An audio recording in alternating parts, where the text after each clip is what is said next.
अस्सलाम वालेकुम। मैं Mohammad Wasim, sub inspector SHO थाना डजकोट। मैं आपको आज ये अपनी जो 2 कार्रवाइयाँ इनके बारे में बताऊंगा कि हमें सीपीओ साहब फैसलाबाद और हमारे टाउन SP उस्मान मीर सैफ़ी साहब, उनकी हिदायत थी कि ये जो आप A कैटेगरी के POs हैं उनकी गिरफ़्तारी के मामले में जो है ना वो ज़्यादा से ज़्यादा जो है ना एफ़र्ट्स करें। उसमें हमने ये 2 केसेस में जो है ना पुराने जो 302 के केसेस थे उसमें POs को अरेस्ट किया है। इसमें पहले मुकदमा नंबर है 134/2006। इसमें नईम वल्द अशरफ जो कि 255 रेवे नवा पिंड का रहने वाला था और 2006 से ये मर्डर करने के बाद जो है ना ये PO था, उसको हमने अरेस्ट किया है और उसका हमने रिमांड हासिल किया है।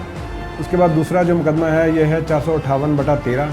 ये 2013 में ज़ैनुल आबदीन नामी जो लड़का है इसने मर्डर के मौका पे मौजूद था और ये उसके बाद ये बैरून मुल्क फ़रार हो गया था। उसको हमने अब अरेस्ट किया और ये हमारे पास रिमांड पे चल रहा है। ये दोनों मुकदमात में एक जो है 17 साल पुराना और एक 10 साल पुराना, ये दोनों POs जो है ना थाना डजकोट की हिरासत में मौजूद हैं और ये रिमांड पे हैं।